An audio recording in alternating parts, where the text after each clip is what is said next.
ओम साईं राम। कैसे हैं आप लोग? आई होप सब ठीक होंगे। आज तक हम लोग ये सुनते आए हैं ना कि अच्छा कर्म करो अच्छा फल मिलेगा, बुरा कर्म करोगे तो बुरा फल मिलेगा। बचपन से हम लोग यही सुनते आ रहे हैं और कई लोग इस चीज़ को फॉलो भी करते हैं, भगवान से डरते भी हैं कि सच में हमें अच्छा काम करना चाहिए जिससे कि हमारी ज़िंदगी बहुत ही अच्छा हो जाएगा। अगर हम गलत काम करेंगे तो हमारा ज़िंदगी मतलब कहते हैं ना नर्क से भी बढ़ के हो जाएगा, तो हमें गलत काम नहीं करना चाहिए। आज मैं इस लाइन को थोड़ा चेंज करने आई हूँ। मेरा खुद का एक्सपीरियंस है या औरों का भी एक्सपीरियंस है। बहुत से मेरे फ्रेंड्स हैं सोशल मीडिया पे या वैसे, तो वो लोग का भी कहना है, मैं जो आज कहने जा रही हूँ उससे काफ़ी हद तक सहमत है कि देखिए हमारा कर्म खराब है, उसका फल तो मिलना ही है आज नहीं तो कल। लेकिन अगर मान लीजिए हमारे अपनों का कर्म खराब है, गलती से मान लीजिए हमारे साथ गलत करते हैं और करते ही जा रहे हैं, लेकिन हमारी अगर समझदारी है, हमें अगर मालूम है कि कोई नहीं, जो भी गलती किए हैं उनको माफ़ कर दो। भले ही आप अच्छे वक्त पे साथ नहीं दो लेकिन बुरे वक्त पे उनको ज़रूर साथ दो।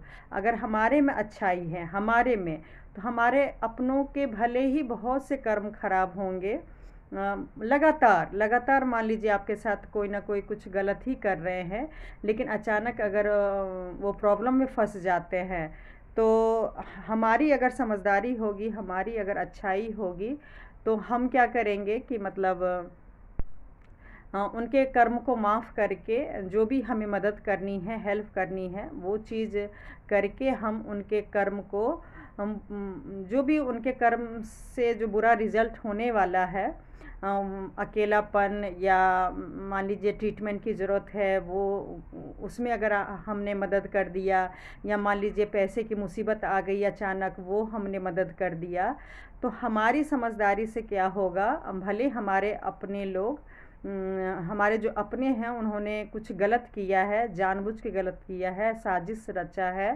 षड्यंत्र रचा है, अपनों के बीच में ही नीचे दिखाया है। बहुत से गलतियां होती है छोटी छोटी, हम इंसान हैं, गलतियां होती रहती है, लेकिन इसका मतलब ये नहीं है कि जब वो सच में बुरी तरह से फंस जाए तो उसे हमें छोड़ देना चाहिए। हमें उनकी मतलब मदद करनी चाहिए। इससे क्या होगा कि ये लाइन देखिए बिल्कुल क्लियर हो गया कि सामने वाले भले ही गलत है लेकिन उसका फल हमेशा गलत नहीं मिलता है, अगर उनके अपने अगर समझदार हो तो ये तो बात रही कि अगर सामने वाला गलत है तो भी बुरा फल नहीं मिलता है कभी कभी। मतलब अगर रिलेटिव फ्रेंड्स अगर थोड़ा सा मैनेज करके चले तो ऊपर वाला भी मतलब साथ देते हैं कि चलो जिसके साथ गलत कर रहे हैं वही अगर माफ़ कर रहे हैं, वही अगर मदद कर रहे हैं, तो ऊपर वाले भी मतलब उसको इतना बुरी तरह से सज़ा नहीं देते हैं और ज़्यादा बुरा परिणाम होने से बच जाते हैं। अब दूसरी तरफ ये ले लीजिए, आपने बहुत अच्छा किया है, बहुत अच्छा किया है,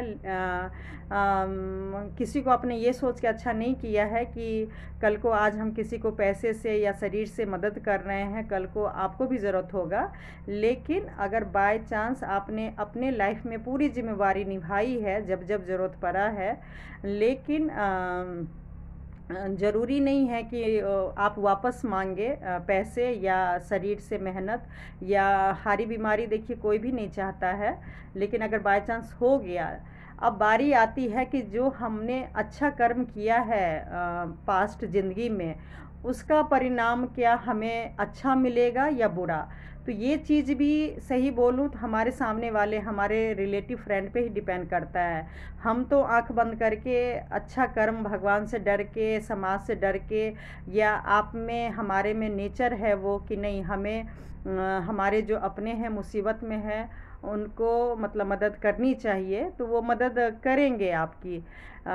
लेकिन अगर बाय चांस मान लीजिए उल्टा हो गया, अगर आप मुसीबत में आ गए, आपको अगर प्रॉब्लम हो गया, आपको अगर कुछ ज़रूरत हो गया, फिर अगर आपके अपने मदद नहीं करते हैं तो इसका मतलब ये नहीं है कि आपका कर्म खराब है। अब सामने वाले जानबूझ के अगर आपको मदद नहीं कर रहे हैं तो कैसे आप डिसाइड करेंगे कि आपका कर्म खराब है? आपने तो अच्छा कर्म किया, आपने तो अपना फ़र्ज़ अच्छा निभाया, लेकिन अब सामने वाले मतलब क्या बोलते हैं उसको, स्वार्थी हो गए। वो जानबूझ के आपको मुसीबत में छोड़ रहे हैं, जानबूझ के आपको पैसे की, शरीर से, हर चीज़ से मान लीजिए आपको मदद की ज़रूरत है और कान में रुई डालनी है कि भाई मुझे मदद उससे करना ही नहीं है, वो बर्बाद हो जाए, वो ख़त्म हो जाए, वो उसका पूरा परिवार दुनिया से ख़त्म हो जाए, लेकिन फिर भी अगर कोई मदद नहीं करता है तो याद रखिएगा, बुरा ज़रूर लगता है लेकिन भगवान को कभी दोष मत दीजिए। भगवान ऊपर वाले देखिए, अगर आपके साथ गलत हो रहा है ना तो ऊपर वाले अपने आप ही आपके अपनों को सजा देंगे और आप चुपचाप जितना आप में समर्थ हो वो बस अपना फ़र्ज़ निभाते रहिए और काम करते रहिए। मतलब वीडियो बनाने के यही मतलब है कि आपकी अच्छाई भी कभी कभी, वो कहते हैं ना, आप चेक बाउंस हो जाता है, आपने पैसा जमा किया लेकिन किसी कारण से वो चेक बेकार हो जाती है, कैश आपको जब टाइम चाहिए होता है तो कैश नहीं मिलता है। तो ये जो हमारे रिलेटिव फ्रेंड भी है ना, वो भी एक तरह से चेक ही हैं, वो टाइम आने पे कैश में कन्वर्ट होंगे कि नहीं होंगे वो आपके नेचर या आपके कर्म पे डिपेंड नहीं करता है, वो उन पे डिपेंड करता है कि जब आपको मुसीबत आता है तो वो आपको मदद करते हैं या नहीं करते हैं।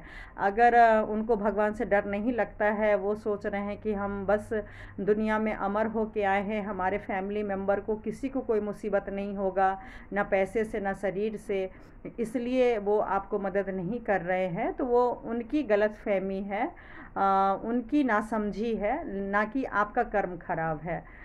कई लोग इसमें परेशान हो जाते हैं। कई सोशल मीडिया पे मैं क्वेश्चन देखती हूँ कि हम तो अपनों के साथ हमेशा ही अच्छा अच्छा करते हैं लेकिन हमारे साथ गलत क्यों होता है, जब हम मदद, हमें ज़रूरत होता है तो मदद नहीं करते हैं और हम लोग रुक नहीं पाते हैं जब सामने वाले की ज़रूरत होती है।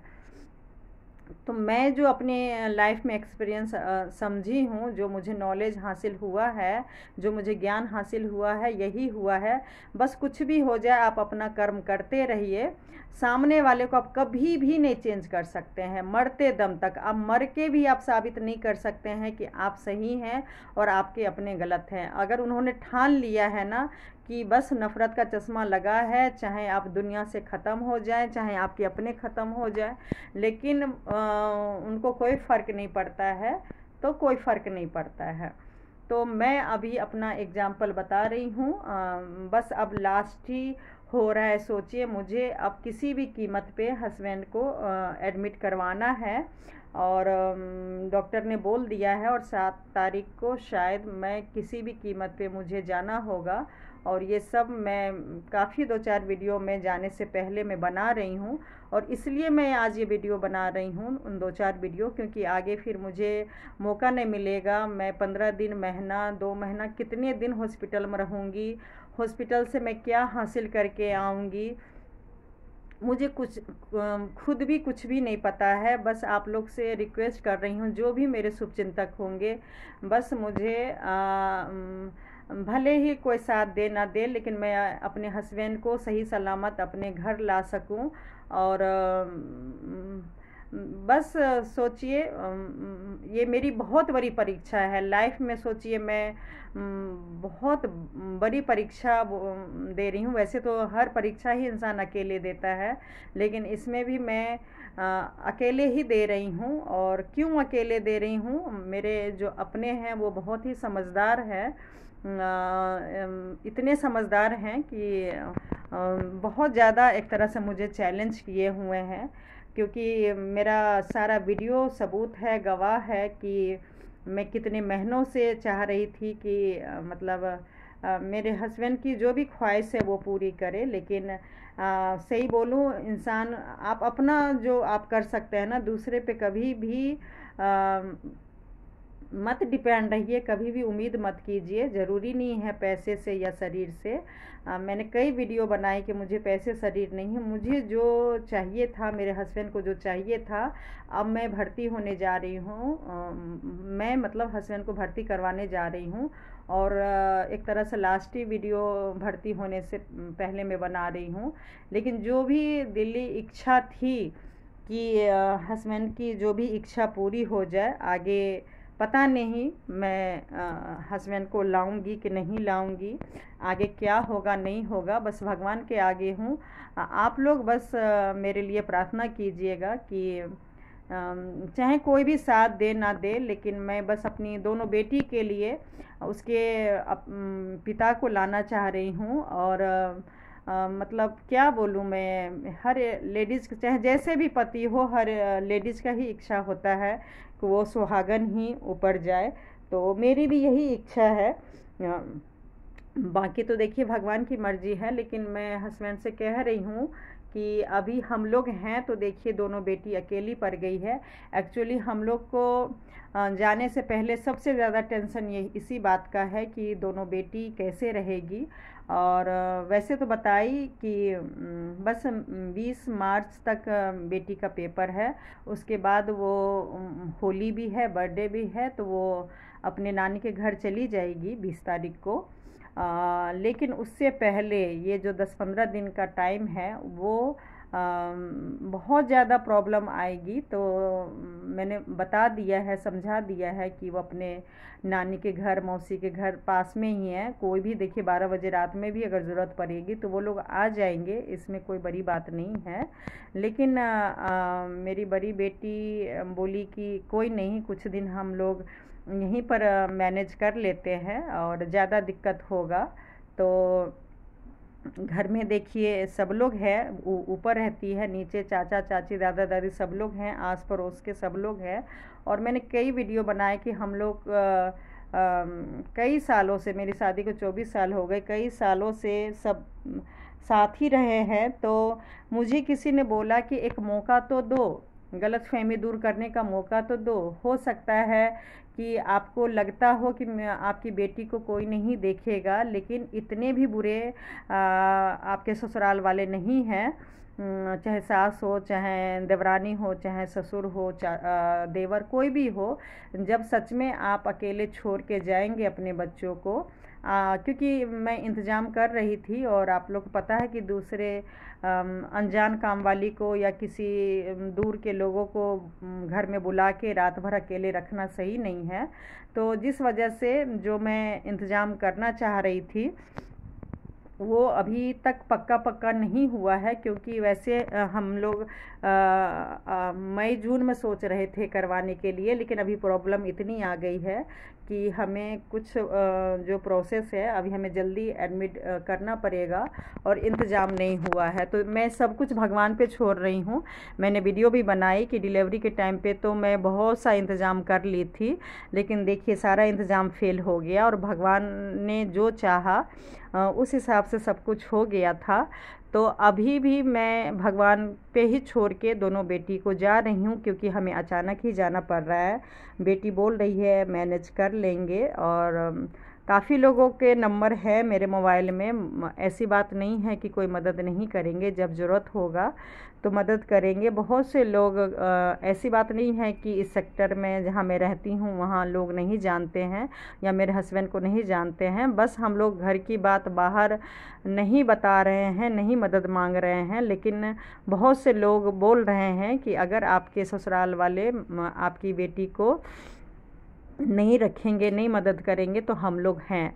और मैं जानबूझ के ससुराल वाले को नीचे ना दिखा के, मैं सोच रही हूँ कि सही कहते हैं, हर इंसान को मौका देना चाहिए। और हो सकता है मेरी ही गलतफहमी हो कि वो लोग मदद नहीं करेंगे बेटी को, क्योंकि 2 साल 2.5 साल से आप लोग देख ही रहे हैं कि मेरी छोटी वाली बेटी के साथ लोगों ने क्या किया या बड़ी वाली के साथ, मतलब जो एक रिश्ता होना चाहिए था, अनोखा रिश्ता होना चाहिए था, वो तो बिल्कुल भी नहीं हुआ। और फिर जब मेरी जो देवरानी है वो मेरी बेटी को बोलती है कि या मेरे देवर जो बोलते हैं कि तुम्हारी मम्मी का मैं कभी साथ नहीं दूंगा, लेकिन भाई का और तुम लोग का साथ नहीं छोड़ूंगा, ऐसा ही कुछ बोले। इतना मुझे ध्यान पता याद नहीं है क्या बोली थी। तो मतलब इसका यही मतलब था। तो मैं भी अपनी बेटी को बोली कि कोई नहीं, हो सकता है सच में मेरे से ही नफ़रत कर रही हो, तुम लोग से नहीं करती हो। और जहाँ तक मैं जानती हूँ देवरानी को, तो वो इतना बड़ा पाप गलत तो नहीं करेगी कि मैं सच में हस्बैंड को लेके एडमिट हो जाऊंगी और यहाँ मान लीजिए कुछ व्यवस्था करके जाऊंगी, लेकिन अगर वो मान लीजिए नहीं हो पाता है और उसको अगर मौका मिला, तो ऐसा नहीं है कि मेरी बेटी को नहीं देखेगी या मेरी सास जो हैं वो मेरी बेटी को नहीं देखेंगी, क्योंकि सास में इतनी समझ तो ज़रूर होगी। और लोगों ने भी मुझे बोला कि अरे आप अपना इलाज नहीं करवा रहे हो, आप सास की बेटा यानी कि जो आपका पति बाद में है, पहले वो आपके सास का बेटा है, उसके इलाज के लिए आप जा रहे हो, तो आप देख लेना आपकी बेटी समझ के नहीं, वो अपने बेटा की बेटी यानी कि पोती को ज़रूर वो देखभाल करेंगी। आप यहाँ का चिंता छोड़ दो। सब लोग मुझे यही समझा रहे थे कि आप दोनों बेटी की चिंता छोड़ दो, क्योंकि बेटी का पेपर और अकेलापन और ये सब अगर प्लानिंग बनाते रहे तो बहुत देर हो जाएगी। बस आप दोनों एडमिट हो जाओ, बाकी का आपके जो भी हैं लोग वो मैनेज कर लेंगे, कि मुसीबत में तो नहीं छोड़ेंगे। और जैसे भी होगा वो हेल्प करेंगे, चाहे खाने पीने में। देखिए खाना पीना भी बना लेती है, बस थोड़ा सा पेपर का चक्कर हो गया। जानते हैं ना कॉलेज के बच्चे एक तो वैसे भी घर में हमेशा कई महीने से परेशान है, और वैसे पढ़ती नहीं है, तो बस एग्ज़ाम आता है उसी में पढ़ती है। तो बस पढ़ना है। और छोटी बेटी क्योंकि बहुत घंटे में खाती है, एक एक घंटा में वो दूध पीती है, खाना खाती है। सोचिए जो हम तीनों मिल के काम करते हैं, मैं, हस्बैंड और बड़ी बेटी, वो सारा उसको अकेले करना पड़ेगा। तो ये सब का टेंशन है कि वो कैसे तीनों टाइम खाना खिलाएगी और मतलब दूध पिलाएगी, स्कूल भेजेगी और ख़ुद भी मतलब कॉलेज जाएगी, ये सब का टेंशन है। लेकिन मेरी बड़ी बेटी बोली कोई टेंशन नहीं लो, घर में सब लोग हैं ना, बोले हैं, दादी है, चाची है, सब लोग खाने पीने में भी मदद कर देंगे। और आस पड़ोस के भी लोग इतने भी बुरे नहीं हैं कि खाने की ज़रूरत होगा और वो लोग खाना नहीं देंगे। या बाद में तो देखिए मैं पैसा वैसा जो भी है वो मैं इंतज़ाम करके दूंगी ही, लेकिन मतलब मान लीजिए 15 दिन, अभी 20 दिन है, उसमें डेली बाहर का खाना खाना वो भी ठीक नहीं है। लेकिन फिर भी चलिए, बस काम वाली इसलिए नहीं रख रही हूँ, कोई भी काम वाली, क्योंकि ये सुबह जाएगी और शाम में आएगी, उस बीच में फिर लॉक रहेगा घर, तो कब वो लोग बर्तन धोएंगे काम वाली, कब मतलब सफाई करेंगे। तभी कुछ भी काम वाली लगा के नहीं जा रही हूँ, क्योंकि हमें अचानक ही जाना पड़ रहा है। और अब जो है बहुत ही अर्जेंट हो गया है, क्योंकि कई बार कैंसिल हुआ है और कई बार भर्ती होते होते रुक गए हैं। लेकिन इस बार जो सीनियर डॉक्टर ने बोला है, और सीनियर डॉक्टर का और मेरा जो प्लानिंग है वो हस्बैंड को भी नहीं पता है, लेकिन इस बार बस अब भगवान का नाम लेके एडमिट करवाना ही है। तो जो सबसे बड़ी टेंशन है मेरी बेटी का, तो वो अब देखिए भगवान पे ही मैं छोड़ के जा रही हूँ। वैसे सारा काम देखिए भगवान ही करते हैं, ऐसी बात नहीं है, हम लोग सिर्फ कठपुतली हैं। भगवान जिस तरफ इशारा देते हैं वही काम हम लोग करते हैं। तो आज देखिए भगवान ने मुझे जरिया बनाया। ये टॉपिक था ना कि भले ही आपके अपने ने गलती किया हो, कर्म खराब हो, लेकिन आप अपनी सूझबूझ से, अगर आप में ज्ञान हो, अगर आप में ज्ञान के भंडार है कि क्या सही है क्या गलत है, किसको मुसीबत में छोड़ना है और किसको नहीं छोड़ना है। तो यकीन मानिए आप अपनों के कर्म थोड़ा तो सही कर सकते हैं, भला कर सकते हैं। तो ये जो मैं बोल रही हूँ, मैं इशारा जो है ये मेरे हस्बैंड के लिए है। सही बोलूँ, हॉस्पिटल लेके जा रही हूँ, बहुत से प्रॉब्लम में फंस गए हैं और बहुत लंबी चौड़ी डॉक्टर ने साइन करवा लिया है, हस्बैंड से भी मेरे से भी, कि इसका साइड इफ़ेक्ट बहुत होगा। और कोई भी जानते हैं ना, जब बीमारी हो जाती है तो भले ही आप इलाज करा लीजिए, परमानेंट कहाँ ठीक होता है। तो बीपी और डायबिटीज़ के कारण तो इनकी प्रॉब्लम बढ़ती जा रही है। तो डॉक्टर ने तो खैर ये बोला ही कि कभी भी लाइफ में बच जाते हैं तो कभी भी लाइफ में टेंशन नहीं देना है। तो वो सब तो देखिए बात की बात है कि मैं अब आके घर में कैसा मतलब क्या करूँगी नहीं करूँगी। लेकिन फ़िलहाल डॉक्टर ने बोला है कि मतलब अपने हस्बैंड के आयु चाहते हैं तो टेंशन बिल्कुल भी नहीं देना है, क्योंकि ये जो भी प्रॉब्लम हो रहा है बीपी के कारण और ज़्यादा प्रॉब्लम बढ़ती जा रही है। तो मैं बस यही कहना चाहूँगी कि अगर देखिए, अगर मैं हस्बैंड की गलती देखूँ, हस्बैंड के घर वालों की, ख़ानदान की गलती देखूँ ना, और जो पंडित जी ने बोला है मेरे हस्बैंड के बारे में, मेरे ससुराल लोग के बारे में, तो मैंने पहले भी वीडियो बनाई कि मेरे जगह कोई भी लेडीज़ होता ना तो सही बोलूँ नहीं इलाज कराता। जो हुआ है मेरे साथ, पंडित जी को छोड़िए, जो मेरे साथ हुआ है वो हस्बैंड को भी मालूम है। वो मैं धीरे धीरे अगर मौका मिलेगा तो बताऊंगी कि हस्बैंड अपने घर वालों के लिए उन्होंने घर वाले को साथ देने के चक्कर में उन्होंने मेरे साथ क्या क्या किया है, वो आज मैं इसलिए बता रही हूँ क्योंकि कुछ भी हो सकता है, लेकिन दिल को थोड़ा बड़ा रखिए जो भी मेरे वीडियो सुन रहे हैं। क्योंकि भले ही आपके साथ अति का मतलब परिभाषा आप लोग समझ गए होंगे, कितना भी अति आपके हस्बैंड या आपके घर वाले कोई भी करे, उसके साथ आपको गलत नहीं करना है। और भगवान देखिए आपको जरिया बनाते हैं। आप और हम कौन होते हैं किसी के भला करने के लिए, चाहे पैसे से चाहे शरीर से, हम कुछ भी नहीं होते हैं। जो हमारे अपने मान लीजिए पूजा पाठ करते हैं और भगवान से मदद की गुहार करते हैं, तो मैं बार बार बोलती हूँ भगवान नहीं आते हैं मदद करने, डायरेक्ट भगवान नहीं आते हैं। हमारे जो अपने होते हैं ना उन्हीं को भेजते हैं वो मदद करने के लिए। और जो हमारे अपने होते हैं ना, जो ग्रह का रूप जो होता है, वो भी अगर हमारे ज़िंदगी को विनाश करना होता है, ख़त्म करना होता है, तो वो भी हमारे अपने ही अपनों के ही रूप में आते हैं। तो अभी मेरी जो परिस्थिति है हस्बैंड की, तो भगवान मान लीजिए मुझे जरिया बना रहे हैं। जरिया तो उनके भाई को भी बना रहे हैं, उनके पेरेंट्स सबको बना रहे हैं, क्योंकि ये प्रॉब्लम बताई ना आज से नहीं है, 8-10 साल से है। तो जो चीज़ मैं कर रही हूँ ना लेडीज होके, तो एक्चुअली लॉकडाउन में जब मेरी बेटी छोटी वाली हुई थी तो उसके 2-4 महीने बाद ही उनको बहुत ज़्यादा प्रॉब्लम, नाक का ब्लीडिंग पहली बार आया था और कायदे से उसी टाइम ट्रीटमेंट की ज़रूरत थी। लेकिन मैंने थोड़ा सा आयुर्वेदिक उपाय कर लिया तो थोड़ा थोड़ा रुक गया, लेकिन फिर भी ब्लड सोचिए 2-4 साल से आ रहा है। डॉक्टर हैरान है इस बात से, और वो फिजिकली दिखता है। ऐसी बात नहीं है कि हम लोग का काम बिजनेस अलग है, फैमिली अलग है। मेरे हस्बैंड को कुछ प्रॉब्लम हो रहा है, किसी को दिख नहीं रहा है, दिख सभी को रहा है, लेकिन परिस्थिति क्या थी वो मैं कहानी भी बताऊंगी। कि 4-5 साल पहले मेरे साथ मेरे हस्बैंड और वैसे देवर की वजह से हुआ था, ठीक 5 साल पहले।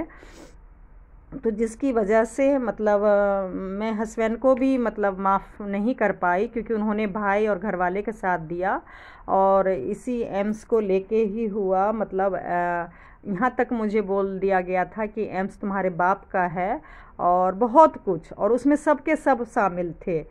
किसी में ये समझ नहीं थी कि अगर मान लीजिए मैं अपने हस्बैंड का या देवर का उस हॉस्पिटल से इलाज करवाई हूँ और कुछ छोटी मोटी बात हुई है तो मुझे इतना ताना ना दे, लेकिन बहुत ताना दिया गया, बहुत ज़्यादा। और आज ये दिन है कि यही एम्स मुझे 100%, देखिए झूठ क्यों बोलूँ, घमंड अहंकार तो किसी भी इंसान में नहीं होना चाहिए। 100% मैं श्योर नहीं हूँ कि मेरे हस्बैंड को मैं वापस ले आऊँगी या आयु लंबी हो जाएगी, कुछ भी नहीं पता।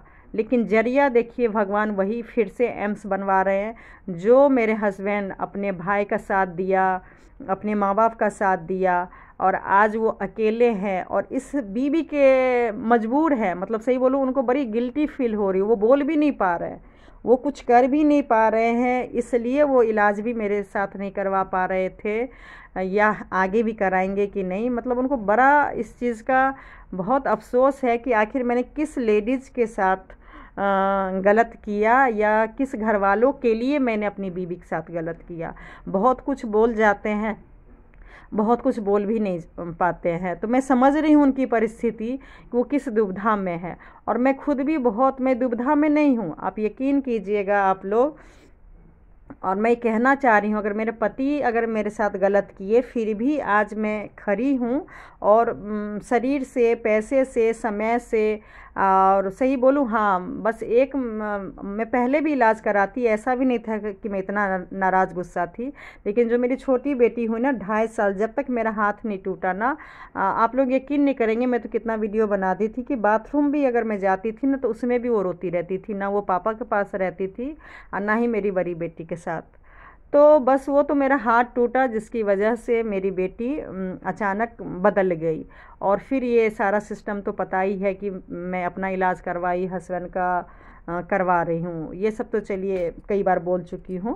तो बस ये मैं कहना चाह रही हूँ कि हमें अपना कर्म सही रखना चाहिए।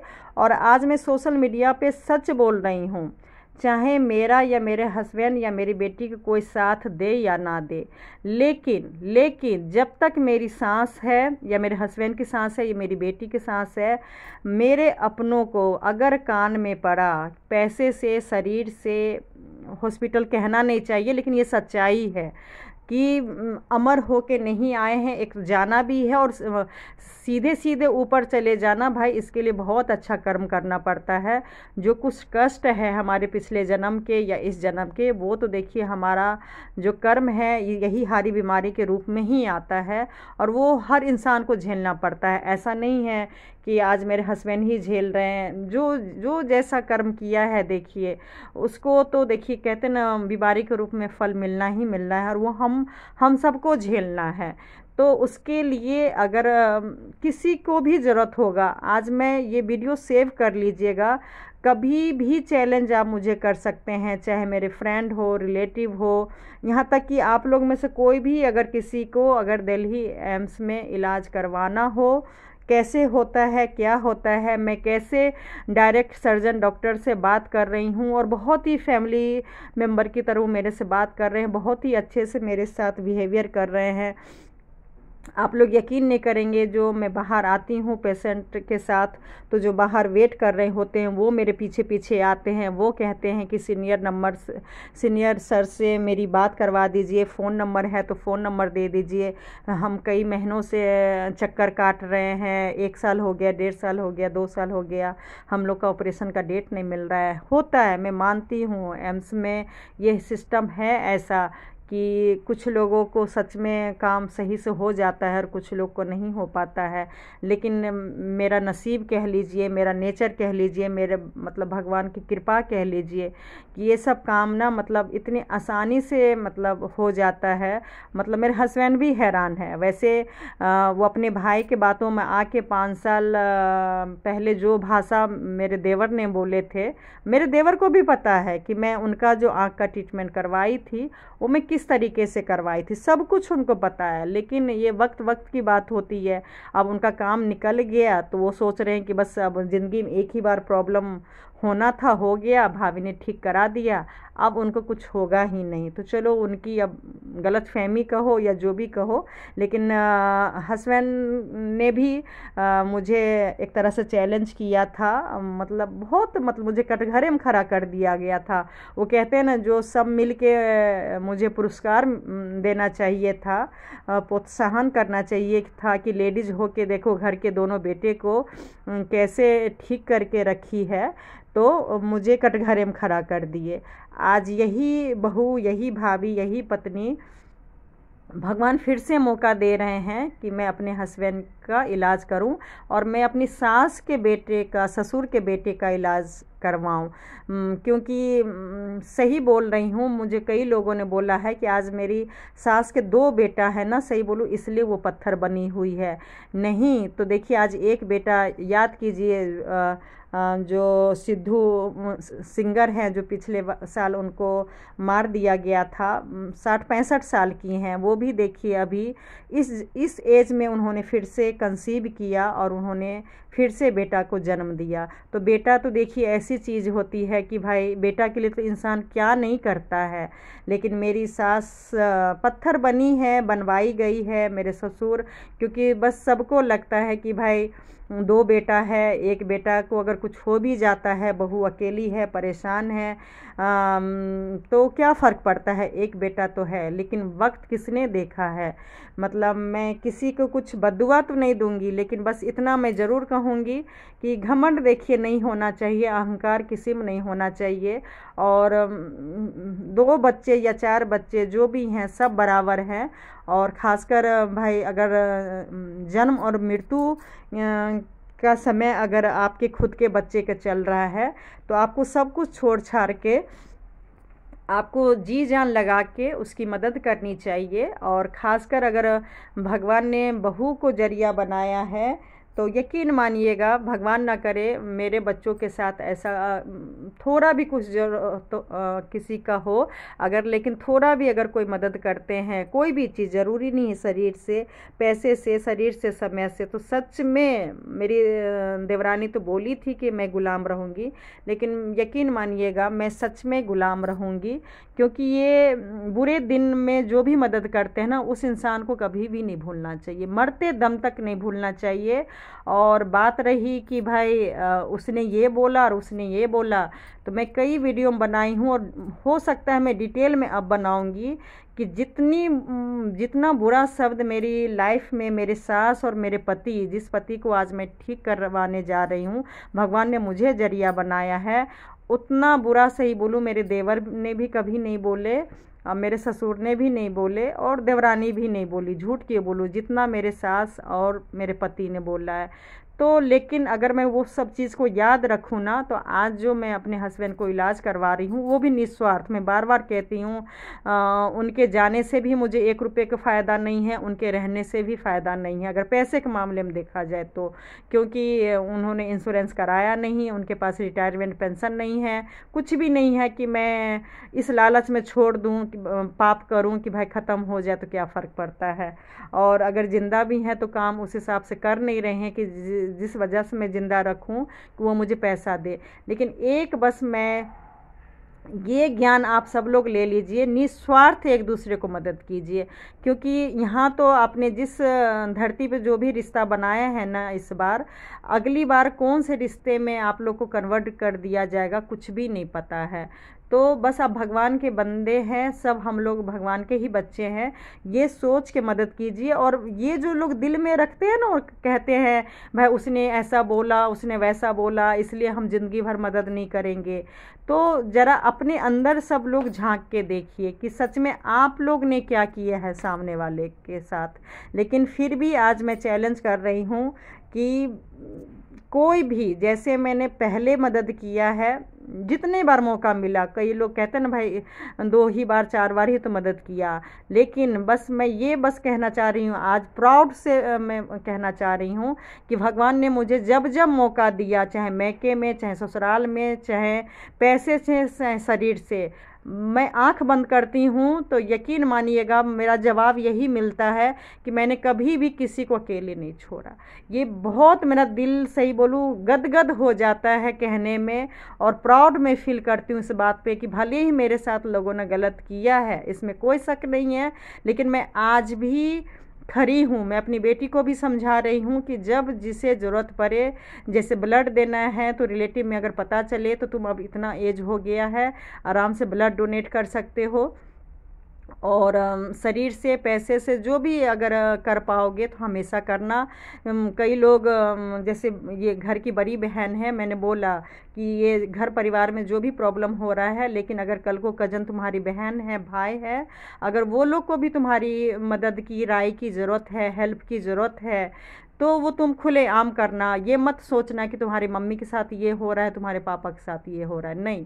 कभी भी फैमिली और बच्चे को बीच में लाना ही नहीं चाहिए, और अपनी सोच को मैला नहीं करना चाहिए। सामने वाले चाहे कितना भी गलत करे, भगवान देखिए मौका देते हैं आपको किसी की मदद करना है या नहीं करना है। यकीन कीजिएगा, अगर भगवान ने आपको सामने बोल दिया है कि भाई मदद उसको कर दो, सामने अगर भगवान ने भेज दिया है, तो आप सब कुछ को भूल जाइए, बस मदद कर दीजिए। भले बाद में रिश्ता मत रखिए, लेकिन बस जब ज़रूरत हो, क्योंकि जब इंसान चला जाएगा ना, तब चाह के भी भले या 50 लोग को तो बोल देंगे कि भाई हम तो मदद करना चाह रहे थे, हमारे तो अपने थे, उसने मदद मांगा ही नहीं। नहीं, ऐसे टाइम पे देखिए 1000 बार लोग मदद नहीं मांगता है, मदद तो देखिए अपने आप हो जाती है। और मेरा तो खैर अब टाइम अब वो चला गया कि अब मैं मदद मांगूं कुछ भी, वो तो बस अब ऊपर वाले के शरण में ही मैं जा रही हूँ, वो जो अब करेंगे सो करेंगे। और बेटी की जहाँ तक बात रही, तो चलिए मैं शर्त भी लगा लेती हूँ, भगवान पिता ही मैं मानती हूँ, तो उनसे क्या डरना है। और बस मैं चाहती हूँ कि भगवान मुझे गलत साबित कर दे और मेरे ससुराल वाले को ऊपर उठा दे।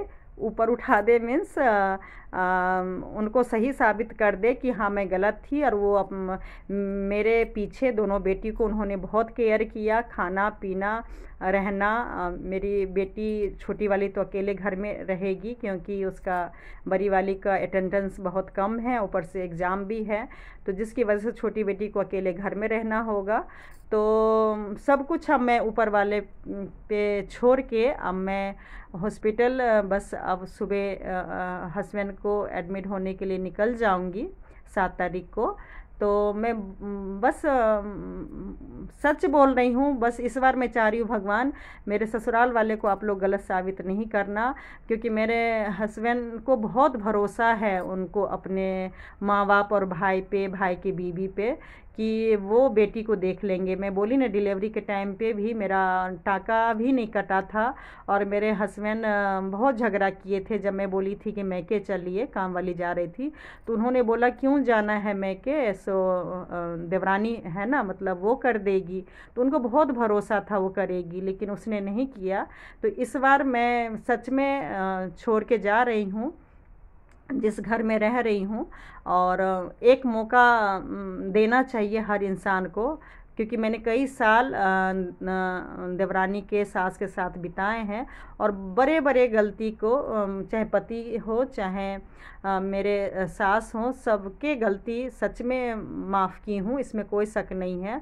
और मेरे भी गलती को लोगों ने माफ़ करेंगे कि नहीं करेंगे, अब ये वक्त बताएगा। मतलब बेटी है मेरी, लेकिन उससे पहले मेरे हस्बैंड की भी बेटी है, इस घर की भी है। तो लोग अगर अब मेरी देवरानी का टाइम आ गया कि सच में वो पैसे प्रॉपर्टी के लिए वो मतलब मेरे बच्चों से या हम लोग से सबसे एक दूसरे से दूर हुई है या करवाई है या लोगों ने करवाया है, वो अब उसको साबित करने का समय आ गया कि मतलब सच में वो गलतफहमी के कारण मेरी बेटी को केयर नहीं की, या सच में वो पैसे के चक्कर में इतनी लालची हो गई है कि वो सच में मेरे बच्चे को दादा दादी सबसे दूर करना चाह रही है। और ऐसे टाइम पे भी वो मदद करती है कि नहीं करती है, वो अब देखिए वक्त बताएगा। और यकीन मानिएगा मैं सच बोलूँगी, सच के सिवाय कुछ नहीं बोलूँगी। भगवान अगर मुझे हॉस्पिटल से मैं आई, और जैसा भी परिस्थिति होगा वो मैं ज़रूर आप लोग के साथ शेयर करूँगी। और मैं बार बार भगवान से कह रही हूँ कि भगवान मुझे गलत साबित कर देना कि मेरी देवरानी पैसे के चक्कर में, मेरे देवर जो है वो पैसे के चक्कर में मेरे बच्चों को दादा दादी या सबसे घर परिवार से दूर कर दिए, या मेरे हस्बैंड को दूर कर दिए, या जो भी है। मतलब ये पैसे का मामला नहीं है, एक छोटी मोटी प्रॉब्लम का समस्या है। और वो कहते हैं ना, खून कभी नहीं मरता है, खून के रिश्ते मुसीबत में ही पता चलता है कि कौन अपना है कौन पराया है। तो अब सच में मैं भी चाह रही हूँ कि जो सब लोग मुझे बस गलत साबित कर दे, और जो मेरी देवरानी है, मेरी सास है, वो भी एक औरत ही हैं, और वो मतलब एक औरत के नाते समझे, मेरी परिस्थिति को समझे, एक जो पत्नी पे क्या गुजर रही है उस चीज़ को समझे, एक माँ पे क्या गुजर रही है उसको समझे, और मैं चैन से आराम से मैं हस्बैंड का इलाज वहाँ पे करवाऊँ, और मेरी दोनों बेटी का टेंशन ना हो। मेरी देवरानी बोले, भले डायरेक्ट नहीं बात करे, बोले कि भाई आप दोनों बेटी का चिंता नहीं कीजिए, आप भैया का इलाज कराइए। मेरे हस्बैंड को भैया बोलती है जेठ जी।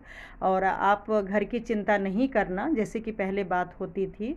क्या वो बोलती है, भगवान क्या उसे सद्बुद्धि देते हैं, वो भी पूजा पाठ करती है, तो क्या धूप अगरबत्ती ही जलाना चाहिए या अपनों की मदद करना चाहिए, ये अब वक्त बताएगा।